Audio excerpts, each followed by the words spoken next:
नमस्कार, micro FM में आपका स्वागत है। आज सुनिए मुंशी प्रेमचंद की लिखी कहानी पछतावा। पंडित दुर्गानाथ जब कॉलेज से निकले तो उन्हें जीवन निर्वाह की चिंता उपस्थित हुई। वे दयालु और धार्मिक थे।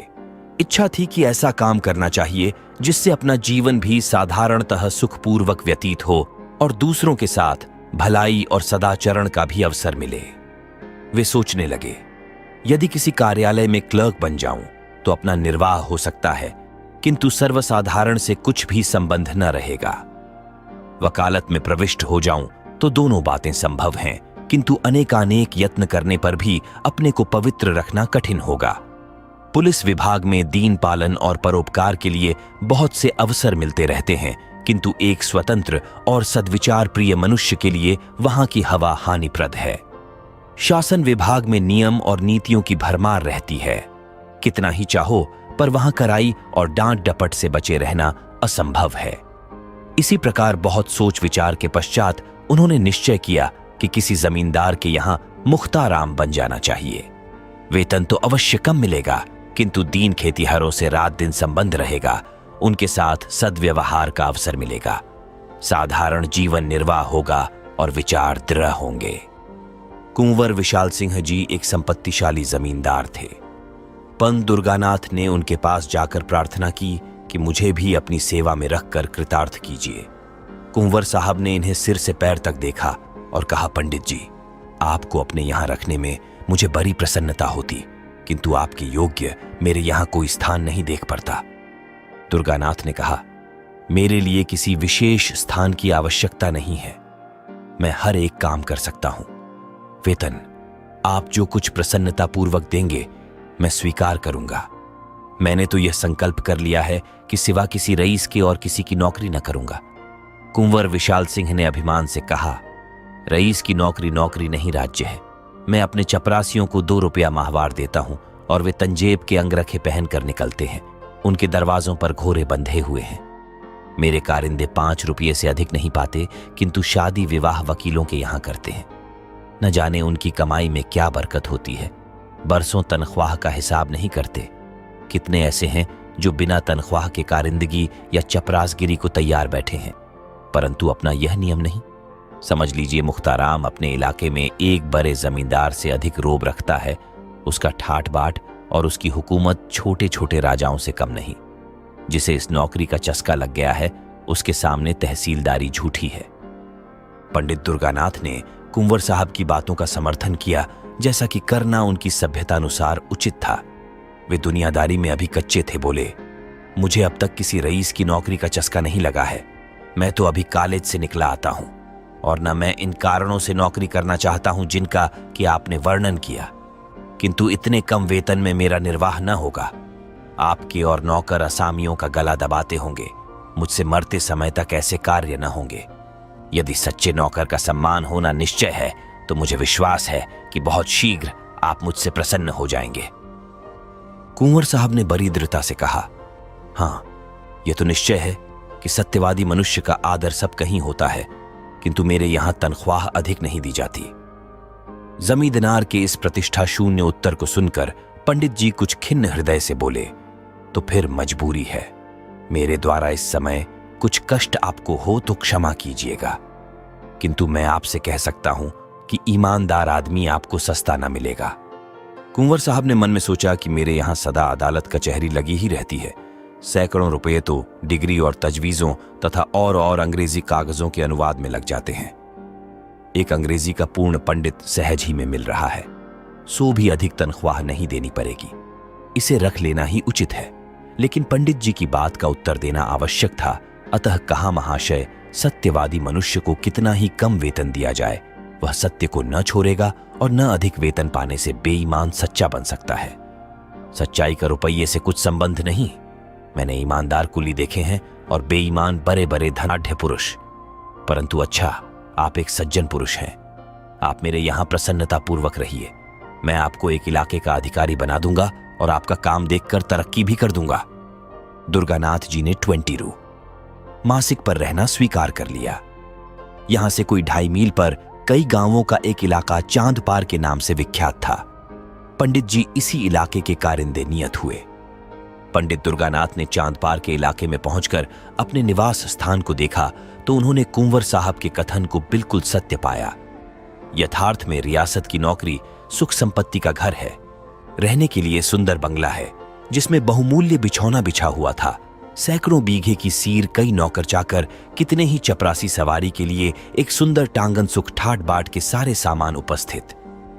किंतु इस प्रकार की सजावट और विलास की सामग्री देखकर उन्हें उतनी प्रसन्नता न हुई, क्योंकि इसी सजे हुए बंगले के चारों ओर किसानों के झोंपड़े थे। फूस के घरों में मिट्टी के बर्तनों के सिवा और सामान ही क्या था। वहां के लोगों में वह बंगला कोट के नाम से विख्यात था। लड़के उसे भय की दृष्टि से देखते, उसके चबूतरे पर पैर रखने का उन्हें साहस न पड़ता। इस दीनता के बीच में इतना बड़ा ऐश्वर्ययुक्त दृश्य उनके लिए अत्यंत हृदय विदारक था। किसानों की यह दशा थी कि सामने आते हुए थर थर कांपते थे। चपरासी लोग उनसे ऐसा बर्ताव करते थे कि पशुओं के साथ भी वैसा नहीं होता। पहले ही दिन कई 100 किसानों ने पंडित जी को अनेक प्रकार के पदार्थ भेंट के रूप में उपस्थित किए, किंतु जब वे सब लौटा दिए गए तो उन्हें बहुत आश्चर्य हुआ। किसान प्रसन्न हुए, किंतु चपरासियों का रक्त उबलने लगा। नाई और कहार खिदमत को आए, किंतु लौटा दिए गए। अहीरों के घरों से दूध से भरा हुआ मटका आया, वह भी वापस हुआ। तमोली एक ढोली पान लाया, किंतु वह भी स्वीकार न हुआ। असामी आपस में कहने लगे कि कोई धर्मात्मा पुरुष आए हैं, परंतु चपरासियों को तो ये नई बातें असह्य हो गईं। उन्होंने कहा, हुजूर, अगर आपको ये चीजें पसंद न हो तो न ले, मगर रस्म को तो न मिटाएं। अगर कोई दूसरा आदमी यहां आएगा तो उसे नये सिरे से यह रस्म बांधने में कितनी दिक्कत होगी। यह सब सुनकर पंडित जी ने केवल यही उत्तर दिया, जिसके सिर पर पड़ेगा वह भुगत लेगा। मुझे इसकी चिंता करने की क्या आवश्यकता, एक चपरासी ने साहस बांधकर कहा। इन असामियों को आप जितना गरीब समझते हैं उतने गरीब ये नहीं हैं। इनका ढंग ही ऐसा है, भेष बनाए रहते हैं। देखने में ऐसे सीधे साधे मानो बेसींग की गाय हैं, लेकिन सच मानिए इनमें का एक एक आदमी हाई कोर्ट का वकील है। चपरासियों के इस वाद विवाद का प्रभाव पंडित जी पर कुछ न हुआ। उन्होंने प्रत्येक गृहस्थ से दयालुता और भाईचारे का आचरण करना आरंभ किया। सवेरे से 8 बजे तक तो गरीबों को बिना दाम औषधियां देते, फिर हिसाब किताब का काम देखते। उनके सदाचरण ने असामियों को मोह लिया। मालगुजारी का रुपया, जिसके लिए प्रतिवर्ष कुर्की तथा नीलामी की आवश्यकता होती थी, इस वर्ष एक इशारे पर वसूल हो गया। किसानों ने अपने भाग सराहे और वे मनाने लगे कि हमारे सरकार की दिनों दिन बढ़ती हो। कुंवर विशाल सिंह अपनी प्रजा के पालन पोषण पर बहुत ध्यान रखते थे। वे बीज के लिए अनाज देते और मजूरी और बैलों के लिए रुपये। फसल कटने पर 1 का 1.5 वसूल कर लेते। चांद पार के कितने ही असामी इनके ऋणी थे। चैत का महीना था। फसल कट कट कर खलियानों में आ रही थी। खलियान में से कुछ अनाज घर में आने लगा था। इसी अवसर पर कुंवर साहब ने चांद पार वालों को बुलाया और कहा, हमारा अनाज और रुपया बेबाक कर दो। ये चैत का महीना है, जब तक कराई न की जाए तुम लोग नहीं लेते। इस तरह काम नहीं चलेगा। बूढ़े मलूका ने कहा, सरकार भला असामी कभी अपने मालिक से बेबाक हो सकता है। कुछ अभी ले लिया जाए, कुछ फिर दे देंगे। हमारी गर्दन तो सरकार की मुट्ठी में है। कुंवर साहब, आज कौरी कौरी चुकाकर यहां से उठने पाओगे। तुम लोग हमेशा इसी तरह हीला हवाला किया करते हो। मलूका विनय के साथ, हमारा पेट है, सरकार की रोटियां हैं हमको, और क्या चाहिए। जो कुछ उपज है वह सब सरकार ही की है। कुंवर साहब से मलूका की यह वाचालता सही न गई। उन्हें इस पर क्रोध आ गया। राजा रईस ठहरे। उन्होंने बहुत कुछ खरी खोटी सुनाई और कहा, कोई है, जरा इस बुढ़े का कान तो गर्म करो, वह बहुत बराच बराच कर बातें करता है। उन्होंने तो कदाचित धमकाने की इच्छा से कहा, किंतु चपरासी कादिर खां ने लपक कर बूढ़े की गर्दन पकड़ी और ऐसा धक्का दिया कि बेचारा जमीन पर जा गिरा। मलूका के 2 जवान बेटे वहां चुपचाप खड़े थे। बाप की ऐसी दशा देखकर उनका रक्त गर्म हो उठा। वे दोनों झपटे और कादिर खां पर टूट पड़े। धमाधम शब्द सुनाई पड़ने लगा। खां साहब का पानी उतर गया, साफा अलग जा गिरा। अचकन के टुकड़े टुकड़े हो गए, किंतु जबान चलती रही। मलूका ने देखा बात बिगड़ गई। वह उठा और कादिर खां को छुराकर अपने लड़कों को गालियां देने लगा। जब लड़कों ने उसी को डांटा तब दौड़कर कुंवर साहब के चरणों पर गिर पड़ा, पर बात यथार्थ में बिगड़ गई थी। बूढ़े के इस विनीत भाव का कुछ प्रभाव न हुआ। कुंवर साहब की आंखों से मानो आग के अंगारे निकल रहे थे। वे बोले, बेईमान, आंखों के सामने से दूर हो जा, नहीं तो तेरा खून पी जाऊंगा। बूढ़े के शरीर में रक्त तो अब वैसा न रहा था, किंतु कुछ गर्मी अवश्य थी। समझता था कि ये कुछ न्याय करेंगे, परंतु ये फटकार सुनकर बोला, सरकार, बुढ़ापे में आपके दरवाजे पर पानी उतर गया और तिस पर सरकार हम ही को डांटते हैं। कुंवर साहब ने कहा, तुम्हारी इज्जत अभी क्या उतरी है, अब उतरेगी। दोनों लड़के सरोष बोले, सरकार अपना रुपया लेंगे कि किसी की इज्जत लेंगे। कुंवर साहब ऐंठ कर, रुपया पीछे लेंगे, पहले देखेंगे कि तुम्हारी इज्जत कितनी है। चांद पार के किसान अपने गांव पर पहुंचकर पंडित दुर्गानाथ से अपनी राम कहानी कह ही रहे थे कि कुंवर साहब का दूत पहुंचा और खबर दी कि सरकार ने आपको अभी अभी बुलाया है।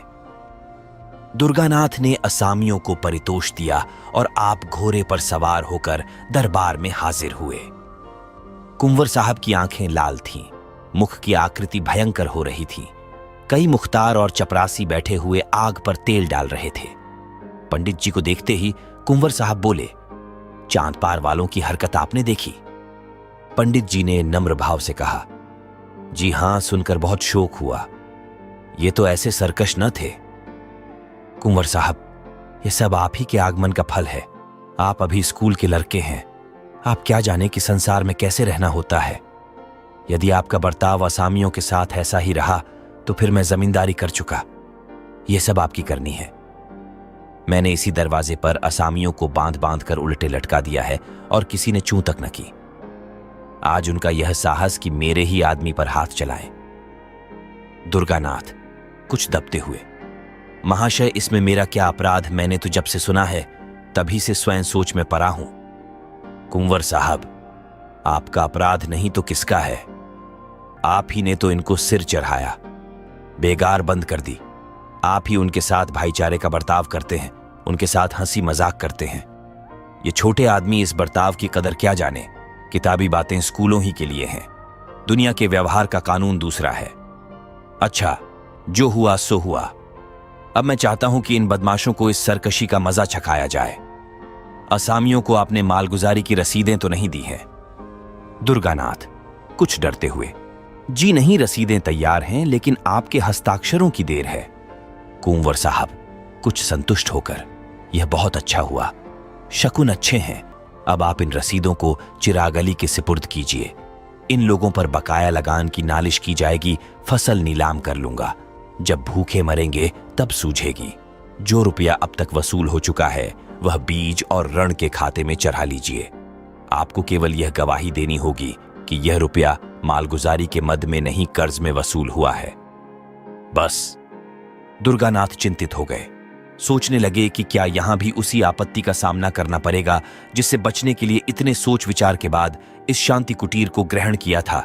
क्या जानबूझकर इन गरीबों की गर्दन पर छुरी फेरूं, इसलिए कि मेरी नौकरी बनी रहे? नहीं, यह मुझसे न होगा। बोले, क्या मेरी शहादत बिना काम न चलेगा? कुंवर साहब क्रोध से, क्या इतना कहने में भी आपको कोई उज्र है? दुर्गानाथ द्विविधा में पड़े हुए, जी, यों तो मैंने आपका नमक खाया है। आपकी प्रत्येक आज्ञा का पालन करना मुझे उचित है, किंतु न्यायालय में मैंने गवाही नहीं दी है। संभव है कि यह कार्य मुझसे न हो सके, अतः मुझे तो क्षमा ही कर दिया जाए। कुंवर साहब शासन के ढंग से, यह काम आपको करना पड़ेगा, इसमें हां नहीं की कोई आवश्यकता नहीं। आग आपने लगाई है, बुझाएगा कौन? दुर्गानाथ दृढ़ता के साथ, मैं झूठ कदापि नहीं बोल सकता और न इस प्रकार की शहादत दे सकता हूं। कुंवर साहब कोमल शब्दों में, कृपा निधान, यह झूठ नहीं है। मैंने झूठ का व्यापार नहीं किया है। मैं यह नहीं कहता कि आप रुपये का वसूल होना अस्वीकार कर दीजिए। जब असामी मेरे ऋणी हैं तो मुझे अधिकार है कि चाहे रुपया ऋण की मद में वसूल करूं या मालगुजारी की मद में। यदि इतनी सी बात को आप झूठ समझते हैं तो आपकी जबरदस्ती है। अभी आपने संसार देखा नहीं, ऐसी सच्चाई के लिए संसार में स्थान नहीं। आप मेरे यहां नौकरी कर रहे हैं, इस सेवक धर्म पर विचार कीजिए। आप शिक्षित और होनहार पुरुष हैं। अभी आपको संसार में बहुत दिन तक रहना है और बहुत काम करना है। अभी से आप ये धर्म और सत्यता धारण करेंगे तो अपने जीवन में आपको विपत्ति और निराशा के सिवा और कुछ प्राप्त न होगा। सत्य प्रियता अवश्य उत्तम वस्तु है, किंतु उसकी भी सीमा है। अति सर्वत्र वर्जयेत। अब अधिक सोच विचार की आवश्यकता नहीं। यह अवसर ऐसा ही है। कुंवर साहब पुराने खुर्राट थे। इस फेंकनैत से युवक खिलाड़ी हार गया। इस घटना के तीसरे दिन चांद पार के असामियों पर बकाया लगान की नालिश हुई। सम्मन आए। घर घर उदासी छा गई। सम्मन क्या थे? यम के दूत थे। देवी देवताओं की मिन्नतें होने लगीं। स्त्रियां अपने घर वालों को कोसने लगीं और पुरुष अपने भाग्य को। नियत तारीख के दिन गांव के गंवार कंधे पर लोटा डोर रखे और अंगोछे में चबेना बांधे कचहरी को चले। सैकड़ों स्त्रियां और बालक रोते हुए उनके पीछे पीछे जाते थे, मानो अब वे फिर उनसे न मिलेंगे। पंडित दुर्गानाथ के 3 दिन कठिन परीक्षा के थे। एक ओर कुंवर साहब की प्रभावशालिनी बातें, दूसरी ओर किसानों की हाय हाय, परंतु विचार सागर में 3 दिन निमग्न रहने के पश्चात उन्हें धरती का सहारा मिल गया। उनकी आत्मा ने कहा, यह पहली परीक्षा है। यदि इसमें अनुत्तीर्ण रहे तो फिर आत्मिक दुर्बलता ही हाथ रह जाएगी। निदान निश्चय हो गया कि मैं अपने लाभ के लिए इतने गरीबों को हानि न पहुंचाऊंगा। 10 बजे दिन का समय था। न्यायालय के सामने मेला सा लगा हुआ था। जहां तहां श्याम वस्त्र छादित देवताओं की पूजा हो रही थी। चांद पार के किसान झुंड के झुंड एक पैर के नीचे आकर बैठे। उनसे कुछ दूर पर कुंवर साहब के मुख्ताराम सिपाहियों और गवाहों की भीड़ थी। ये लोग अत्यंत विनोद में थे। जिस प्रकार मछलियां पानी में पहुंचकर किलोलें करती हैं, उसी भांति ये लोग भी आनंद में चूर थे। कोई पान खा रहा था, कोई हलवाई की दुकान से पूरियों की पत्तल लिए चला आता था। उधर बेचारे किसान पैर के नीचे चुपचाप उदास बैठे थे कि आज न जाने क्या होगा, कौन आफत आएगी। भगवान का भरोसा है। मुकदमे की पेशी हुई। कुंवर साहब की ओर के गवाह गवाही देने लगे कि असामी बड़े सरकश हैं। जब लगान मांगा जाता है तो लड़ाई झगड़े पर तैयार हो जाते हैं। अब की इन्होंने एक कौरी भी नहीं दी। कादिर खां ने रोकर अपने सिर की चोट दिखाई। सबसे पीछे पंडित दुर्गानाथ की पुकार हुई। उन्हीं के बयान पर निपटारा होना था। वकील साहब ने उन्हें खूब तोते की भांति पढ़ा रखा था, किंतु उनके मुख से पहला वाक्य निकला ही था कि मैजिस्ट्रेट ने उनकी ओर तीव्र दृष्टि से देखा। वकील साहब बगलें झांकने लगे। मुख्ताराम ने उनकी ओर घूर कर देखा। अहलमद, पेशकार आदि सबके सब उनकी ओर आश्चर्य की दृष्टि से देखने लगे। न्यायाधीश ने तीव्र स्वर से कहा, तुम जानते हो कि मैजिस्ट्रेट के सामने खड़े हो। दुर्गानाथ जी, हां, भली भांति जानता हूं। न्याया, तुम्हारे ऊपर असत्य भाषण का अभियोग लगाया जा सकता है। दुर्गानाथ, अवश्य, यदि मेरा कथन झूठा हो। वकील ने कहा, जान पड़ता है किसानों के दूध, घी और भेंट आदि ने यह काया पलट कर दी है। और न्यायाधीश की ओर सार्थक दृष्टि से देखा। दुर्गानाथ, आपको इन वस्तुओं का अधिक तजुर्बा होगा। मुझे तो अपनी रूखी रोटियां ही अधिक प्यारी हैं। न्यायाधीश, तो इन असामियों ने सब रुपया बेबाक कर दिया है। दुर्गानाथ जी, हां, इनके जिम्मे लगान की एक कौरी भी बाकी नहीं है। न्यायाधीश, रसीदें क्यों नहीं दी? दुर्गानाथ, मेरे मालिक की आज्ञा। मैजिस्ट्रेट ने नालिशें डिसमिस कर दी। कुंवर साहब को ज्यों ही इस पराजय की खबर मिली, उनके कोप की मात्र सीमा से बाहर हो गई। उन्होंने पंडित दुर्गानाथ को सैकड़ों कुवाक्य कहे, नम का हराम, विश्वासघाती दुष्ट। मैंने उसका कितना आदर किया, किंतु कुत्ते की पूंछ कहीं सीधी हो सकती है। अंत में विश्वासघात कर ही गया। यह अच्छा हुआ कि पंत दुर्गानाथ मैजिस्ट्रेट का फैसला सुनते ही मुख्ताराम को कुंजियां और कागज पत्र सुपुर्द कर चलते हुए। नहीं तो उन्हें इस कार्य के फल में कुछ दिन हल्दी और गुड़ पीने की आवश्यकता पड़ती। कुंवर साहब का लेन देन विशेष अधिक था। चांद पार बहुत बड़ा इलाका था। वहां के असामियों पर कई 100 रुपये बाकी थे। उन्हें विश्वास हो गया कि अब रुपया डूब जाएगा। वसूल होने की कोई आशा नहीं। इस पंडित ने असामियों को बिल्कुल बिगाड़ दिया। अब उन्हें मेरा क्या डर, अपने कारिंदों और मंत्रियों से सम्मति ली। उन्होंने भी यही कहा, अब वसूल होने की कोई सूरत नहीं। कागजात न्यायालय में पेश किए जाएं तो इनकम टैक्स लग जाएगा। किंतु रुपया वसूल होना कठिन है। उजरदारियां होंगी, कहीं हिसाब में कोई भूल निकल आई तो रही सही साख भी जाती रहेगी और दूसरे इलाकों का रुपया भी मारा जाएगा। दूसरे दिन कुंवर साहब पूजा पाठ से निश्चिंत हो अपने चौपाल में बैठे तो क्या देखते हैं कि चांद पार के असामी झुंड के झुंड चले आ रहे हैं। उन्हें यह देखकर भय हुआ कि कहीं ये सब कुछ उपद्रव तो न करेंगे, किंतु किसी के हाथ में एक छरी तक न थी। मलूका आगे आगे आता था। उसने दूर ही से झुककर वंदना की। ठाकुर साहब को ऐसा आश्चर्य हुआ मानो वे कोई स्वप्न देख रहे हों। मलूका ने सामने आकर विनयपूर्वक कहा, सरकार, हम लोगों से जो कुछ भूल चूक हुई हो उसे क्षमा किया जाए। हम लोग सब हुजूर के चाकर हैं, सरकार ने हमको पाला पोसा है, अब भी हमारे ऊपर यही निगाह रहे। कुंवर साहब का उत्साह बढ़ा। समझे कि पंडित के चले जाने से इन सबों के होश ठिकाने हुए हैं। आज किसका सहारा लेंगे? उसी खुर्राट ने इन सबों को बहका दिया था। करक कर बोले, वे तुम्हारे सहायक पंडित कहां गए? वे आ जाते तो जरा उनकी खबर ली जाती। यह सुनकर मलूका की आंखों में आंसू भर आए। वह बोला, सरकार, उनको कुछ न कहें, वे आदमी नहीं देवता थे। जवानी की सौगंध है जो उन्होंने आपकी कोई निंदा की हो। वे बेचारे तो हम लोगों को बार बार समझाते थे कि देखो, मालिक से बिगाड़ करना अच्छी बात नहीं। हमसे कभी एक लोटा पानी के रवादार नहीं हुए। चलते चलते हमसे कह गए कि मालिक का जो कुछ तुम्हारे जिम्मे निकले चुका देना। आप हमारे मालिक हैं, हमने आपका बहुत खाया पिया है। अब हमारी यही विनती सरकार से है कि हमारा हिसाब किताब देखकर जो कुछ हमारे ऊपर निकले बताया जाए। हम एक एक कौड़ी चुका देंगे, तब पानी पिएंगे। कुंवर साहब प्रसन्न हो गए।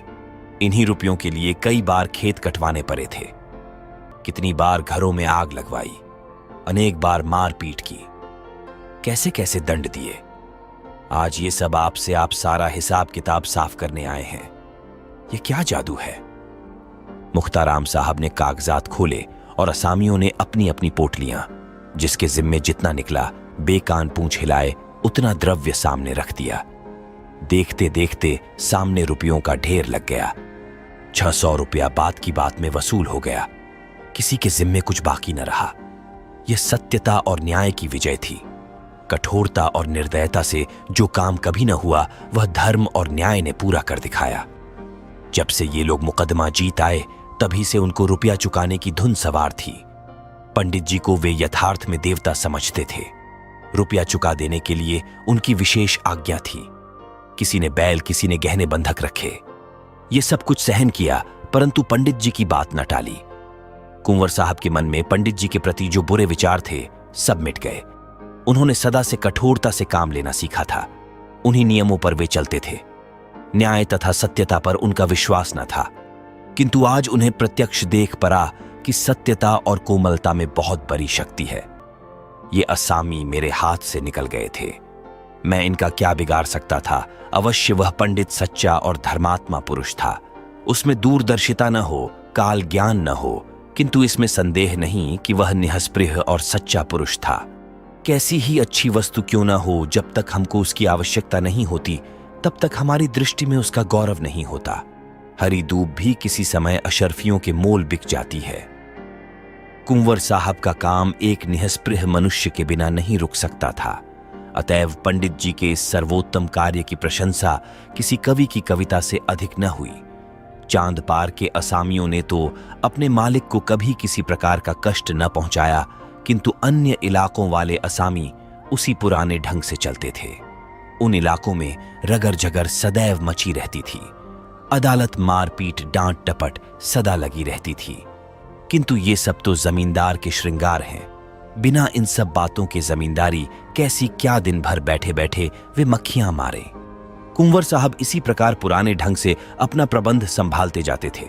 कई वर्ष व्यतीत हो गए। कुंवर साहब का कारोबार दिनों दिन चमकता ही गया।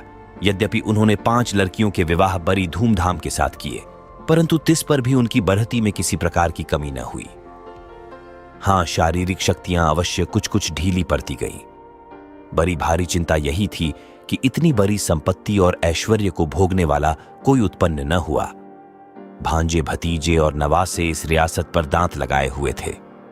कुंवर साहब का मन अब इन सांसारिक झगड़ों से फिरता जाता था। आखिर ये रोना धोना किसके लिए, अब उनके जीवन नियम में एक परिवर्तन हुआ। द्वार पर कभी कभी साधु संत धूनी रमाए हुए देख पड़ते। स्वयं भगवद गीता और विष्णु सहस्रनाम पढ़ते थे। पारलौकिक चिंता अब नित्य रहने लगी। परमात्मा की कृपा और साधु संतों के आशीर्वाद से बुढ़ापे में उनको एक लड़का पैदा हुआ। जीवन की आशाएं सफल हुईं, पर दुर्भाग्यवश पुत्र के जन्म ही से कुंवर साहब शारीरिक व्याधियों से ग्रस्त रहने लगे। सदा वैद्यों और डॉक्टरों का तांता लगा रहता था, लेकिन दवाओं का उल्टा प्रभाव पड़ता। ज्यों त्यों करके उन्होंने 2.5 वर्ष बिताए। अंत में उनकी शक्तियों ने जवाब दे दिया। उन्हें मालूम हो गया कि अब संसार से नाता टूट जाएगा। अब चिंता ने और धर दबाया। यह सारा माल असबाब, इतनी बड़ी संपत्ति किस पर छोड़ जाऊं? मन की इच्छाएं मन ही मन रह गईं। लड़के का विवाह भी न देख सका। उसकी तोतली बातें सुनने का भी सौभाग्य न हुआ। हाय, अब इस कलेजे के टुकड़े को किसे सौंपूं जो इसे अपना पुत्र समझे? लड़के की मां स्त्री जाति न कुछ जाने न समझे। उससे कारबार संभलना कठिन है। मुख्ताराम गुमाश्ते कारिंदे कितने हैं, परंतु सब के सब स्वार्थी विश्वासघाती। एक भी ऐसा पुरुष नहीं जिस पर मेरा विश्वास जमे। कोर्ट ऑफ वार्ड्स के सुपुर्द करूं तो वहां भी वे ही सब आपत्तियां। कोई इधर दबाएगा, कोई उधर। अनाथ बालक को कौन पूछेगा? हाय, मैंने आदमी नहीं पहचाना। मुझे हीरा मिल गया था, मैंने उसे ठीकरा समझा। कैसा सच्चा, कैसा वीर दृढ़ प्रतिज्ञ पुरुष था। यदि वह कहीं मिल जाए तो इस अनाथ बालक के दिन फिर जाएं। उसके हृदय में करुणा है, दया है। वह अनाथ बालक पर तरस खाएगा। हाँ, क्या मुझे उसके दर्शन मिलेंगे? मैं उस देवता के चरण धोकर माथे पर चढ़ाता, आंसुओं से उसके चरण धोता। वही यदि हाथ लगाए तो यह मेरी डूबती नाव पार लगे। ठाकुर साहब की दशा दिन पर दिन बिगड़ती गई। अब अंतकाल आ पहुंचा। उन्हें पंडित दुर्गानाथ की रट लगी हुई थी। बच्चे का मुंह देखते और कलेजे से एक आह निकल जाती। बार बार पछताते और हाथ मलते। हाय, उस देवता को कहां पाऊं जो कोई उसके दर्शन करा दे। आधी जायदाद उस पर न्योछावर कर दूं। प्यारे पंडित, मेरे अपराध क्षमा करो। मैं अंधा था, अज्ञानी था। अब मेरी बांह पकड़ो, मुझे डूबने से बचाओ। इस अनाथ बालक पर तरस खाओ। हितार्थी और संबंधियों का समूह सामने खड़ा था। कुंवर साहब ने उनकी ओर अधखुली आंखों से देखा। सच्चा हितैषी कहीं देख न पड़ा। सबके चेहरे पर स्वार्थ की झलक थी। निराशा से आंखें मूंद ली। उनकी स्त्री फूट फूट कर रो रही थी। निदान उसे लज्जा त्यागनी पड़ी। वह रोती हुई पास जाकर बोली, प्राणनाथ, मुझे और इस असहाय बालक को किस पर छोड़े जाते हो? कुंवर साहब ने धीरे से कहा, पंडित दुर्गानाथ पर। वे जल्द आएंगे। उनसे कह देना कि मैंने सब कुछ उनको भेंट कर दिया। यह अंतिम वसीयत है। धन्यवाद। ऐसे ही कहानियों को सुनने के लिए सब्सक्राइब करें माइको एफएम को।